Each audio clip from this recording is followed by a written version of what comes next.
In the morning, I came across a video in which perhaps someone was invited as a guest speaker in an event.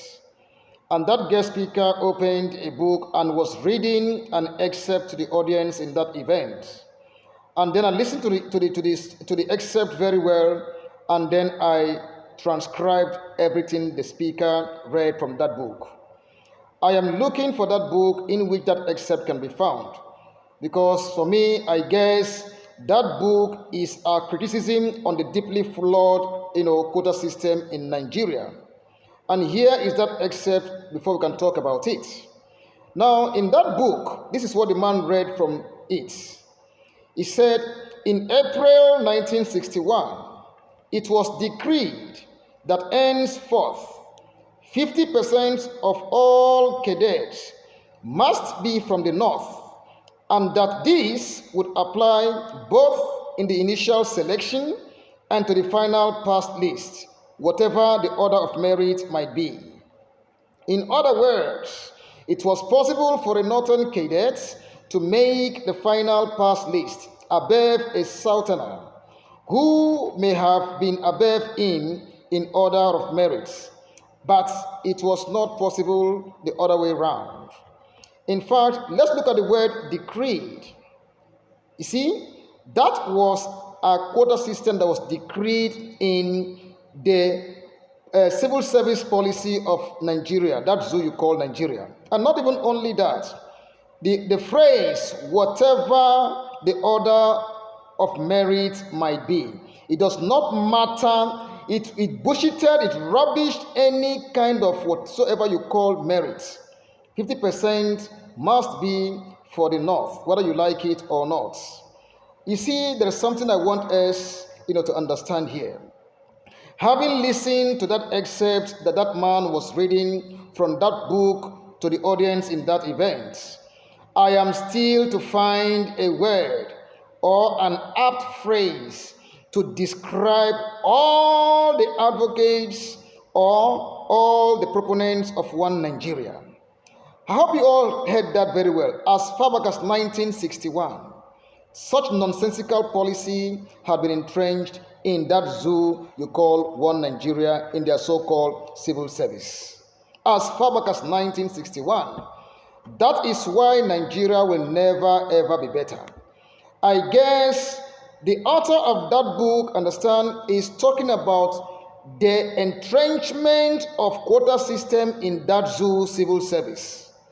That is why Nigeria can never ever progress, because of what? Partiality, because of nepotism, because of religious bigotry and intolerance, because of incompetence, promoting incompetence above and over what mediocrity, merit or meritocracy.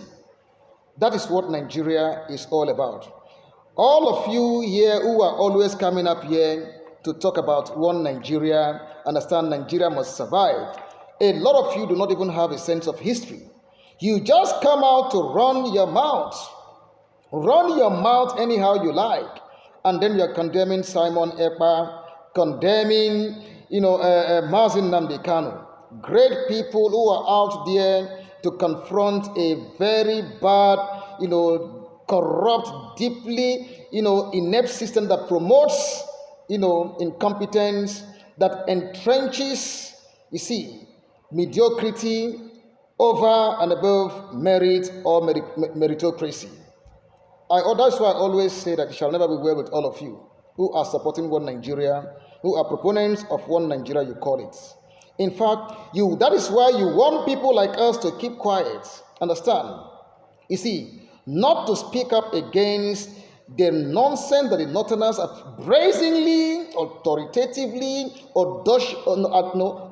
audaciously entrenched in that so-called system. Understand? In the political system, the civil service of the country you call Nigeria. And they are deeply and, blatantly, inconsiderably, whatever happens to other people, they don't care, benefiting from such a system. Sometimes I used to sit down to ask myself one simple question, that how can I ever explain to my brilliant children that their God-given talents can never be exhibited to Nigeria to even beyond the limit of the sky because of the flawed arrangement and structure that Nigeria has entrenched in that so-called country. How can I explain to my children that Nigeria has put up a policy in place that will limit their progress, their advancement in life? How can I explain to my brilliant and and well-groomed and brought-up children that no matter the level of their intelligence and academic status in life, no matter their brilliance or whatsoever they think of, that the civil service of Nigeria, the structure of Nigeria, will never make them to achieve their full potentials in life? You see, a lot of you do not even know. Sometimes when I sit down, when I go back to listen to the interview that Ahmadu Bello granted in that time, I used to imagine the kind of devilish mindset that man had then. I used to imagine many things that transpired at that particular time. I used to imagine whether many of you understand. I don't even know the kind of system that will name an important institution against after people like that. I do not even know. I do not even know. Sometimes I used to sit down to think. Whenever I watch that interview, I used to imagine. And then somebody would tell me that having listened to such interview, you see, you would not then deduce or didactically learn that something is wrong with the mindset of these people. And then you now tell me that what happened in Nigeria, what led to the civil war, that what happened is not supposed to happen in place. I do not even know. Sometimes I am still wondering about it. I do not even know. That is the kind of country you all come out every time to fight for.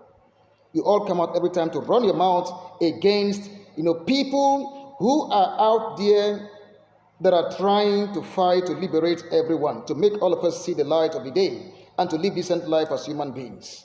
As far back as 1961, when that speaker was speaking in that event, in fact, I was so much shocked that as far back as 1961, this quota system rubbish, you see, has already been entrenched in a place you call that zoo. It is very unfortunate. In fact, that is a policy that would make them, your own children, understand, below or function below the academic status. And then you bring in idiots from nowhere, understand, who refuse to aspire to become great like other people, who refuse to aspire to achieve, understand, their to achieve their dreams in life. The system will now enthrone them over and above a people who struggle very well, you see, who are even self-made to become what they are. Most of you even live abroad here. I want to ask you a very simple question. At least you come across the Yorubas everywhere, you come across the Igbos, you come across other tribes. How many of you really come across the Northerners, either Hausa or Fulani? A lot of them. In that abroad, a lot of you are. That is because they have not lived up to the level, understand?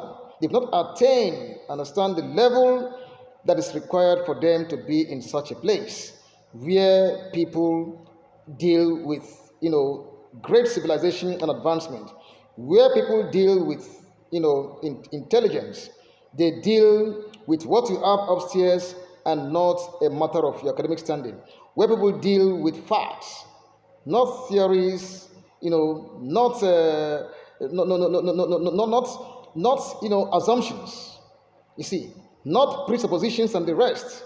They deal with what you have upstairs, to handle and how you can make a difference in their society. That is the kind of country you have and you find yourselves in. And when people like Mazin Nnamdi Kanu are coming out, great Simon Ekpa and the rest are speaking to see how to liberate all of you, you are all coming out to make a noise. You see, in fact, that was a very great event, and I want to read that book again so that at least I can really know what that book is actually saying, deeply about this so-called zoo you call Nigeria. Whether you like it or not, Biafra is a deal that is already fast approaching, and whether you like it or not, we must give you all Biafra, and we must break free and liberate ourselves.